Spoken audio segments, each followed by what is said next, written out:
And my name is Connor Liu. Today, we present to you our fossil and artifact project. First off, we chose a fern, as you can tell by the slide theme. Its scientific name is called the Trichophyta, which first appeared in the Paleozoic era in the Devonian period. They commonly grew in damp forests, but they also grow on basically almost anything. The fern also appeared with horsetails, wingless insects, arachnids, and more. The first amphibians also appear during this time period.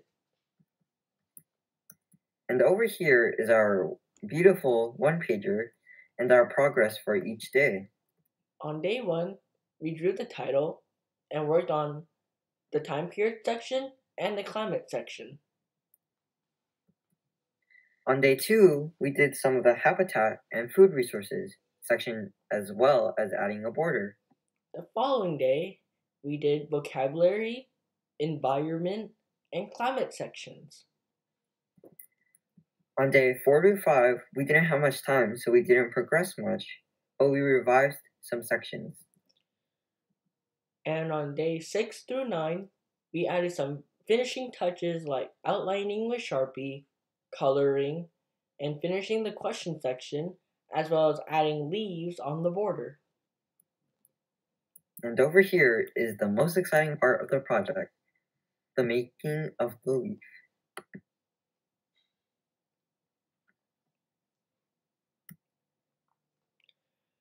We first took the clay and made that into a circular base.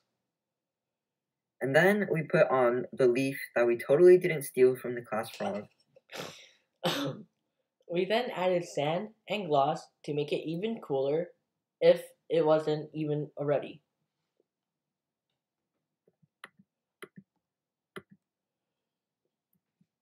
We chose this organism because it was very easy to make if it wasn't obvious from us spending like 5 minutes making it.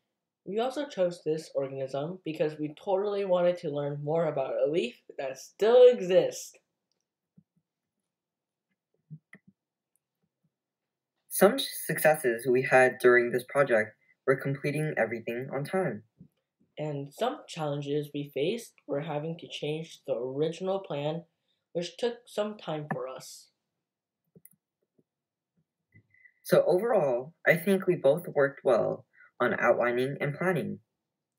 But one thing we could have done better is one person planning while the other person got the answers, because I felt like we spent way too much time planning the outline. This gave us less time for answering the actual questions on the one pager. We also would have started the fossil earlier instead of doing it last minute, because even though making the fossil would only take 5 minutes, it would have been better to get it over with earlier so we wouldn't have to worry about that. Here are some reflection questions we asked ourselves. What are some of the most challenging moments and what made them so? Well, some of the most challenging moments were things like finding the one pager answers, especially when ferns are totally the most exciting thing to learn about these days. What got in the way of our progress, if anything? Some things that got in the way of our progress were our classmates, not going to name any names, but there were also some frustrations along the way. Overall, how well do you think we communicated? I think we communicated very well because we had our contacts to start with, and then we continuously contacted each other regarding this project. And that, my friends, wraps up our beautiful and totally fun presentation about a leaf. Thanks for watching!